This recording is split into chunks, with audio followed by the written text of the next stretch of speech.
warahmatullahi wabarakatuh. Saya Aprilia dengan NIM 260530025. Di sini saya akan menjelaskan tentang McDonaldisasi dan wisata kuliner. Pada era masyarakat Indonesia kontemporer saat ini, kemajuan teknologi sudah berkembang begitu pesatnya. Ciri-ciri yang menunjukkan bahwa perkembangan teknologi sudah merasuki bidang-bidang kehidupan masyarakat Indonesia kontemporer dapat dilihat dari berkembangnya media informasi seperti internet. Keberadaan media internet sebagai media baru membuat masyarakat Indonesia semakin kritis terhadap layanan publik. Sehingga layanan publik wajib memiliki standar layanan yang juga mengikuti pola perkembangan masyarakat. Keberadaan media internet sebagai media baru membuat masyarakat Indonesia semakin kritis terhadap layanan publik. Sehingga layanan publik wajib memiliki standar layanan yang juga mengikuti pola perkembangan masyarakat kontemporer. Dengan memaksimalkan keberadaan teknologi informasi dan komunikasi. Ciri-ciri ini menunjukkan bahwa masyarakat Indonesia kontemporer saat ini pun telah dijangkit dengan wabah McDonaldisasi. McDonaldisasi masyarakat adalah suatu konsep yang melihat bahwa terdapat keadaan suatu masyarakat atau budaya yang memiliki prinsip seperti restoran cepat saji, contohnya yaitu McDonald. Di mana dalam restoran McDonald semua dilakukan dengan cara instan. Masyarakat McDonaldisasi merupakan masyarakat yang model pemikirannya itu berpindah dari masyarakat tradisional menjadi masyarakat yang berpikiran rasional atau modern dan sangat mengutamakan efisiensi waktu.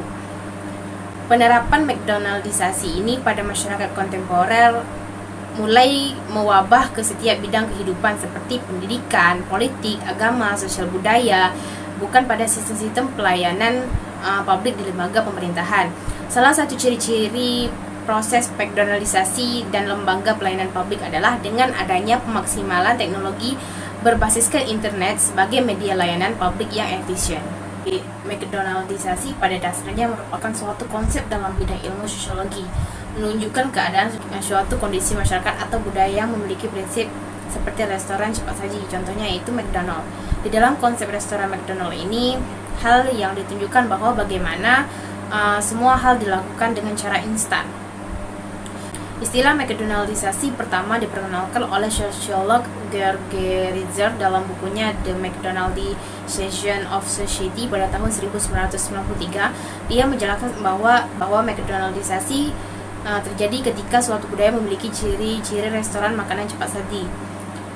McDonaldisasi adalah rekonseptualisasi rasionalisasi atau perpindahan dari metode pemikiran tradisional ke rasional dan manajemen ilmiah. Ritzer pada tahun 1993. Ia menyebutkan terdapat 4 prinsip dimensi yang dimiliki perusahaan McDonald dan diterapkan pula pada bidang kehidupan masyarakat, yaitu yang pertama efisiensi, berarti memiliki sarana optimal bagi tujuan akhir yang telah diterapkan. Yang kedua yaitu daya hitung.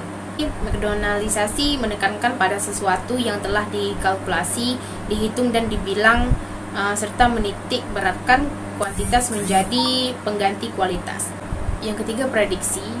McDonaldisasi memberikan suatu kepastian dalam berbagai hal yang menyangkut banyak aspek, mulai bagi karyawan, organisasi maupun konsumen. Yang keempat kontrol. Terletak pada penggantian manusia dengan teknologi non manusia melalui pencarian cara-cara untuk meningkatkan kontrol atas proses produksi, pekerja dan pelanggan.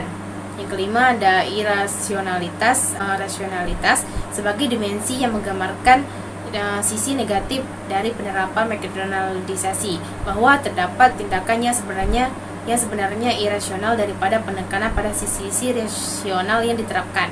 Maka jika ditanyakan apakah turis memiliki standar tertentu untuk mendatangi DTW yang didasarkan pada infrastruktur kuliner, atau justru para turis lebih tertarik untuk mengeksplorasi kuliner pencipta rasa lokal, pada dasarnya McDonaldisasi memang telah terjadi di berbagai aspek kehidupan.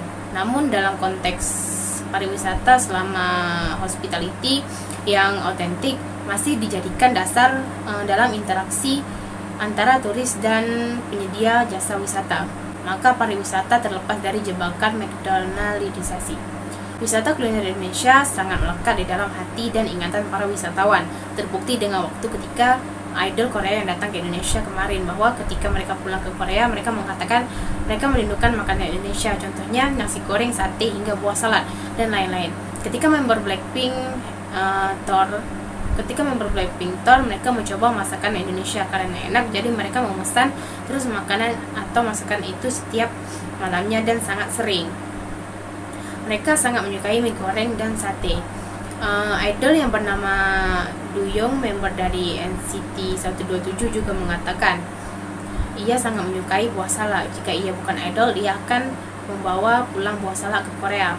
Jadi dapat disimpulkan bahwa turis atau orang luar sangat tertarik dengan kuliner Indonesia. Selain cita rasa, pelayanan dari penjual lokal yang sangat ramah menjadi salah satu daya tarik dari wisatawan.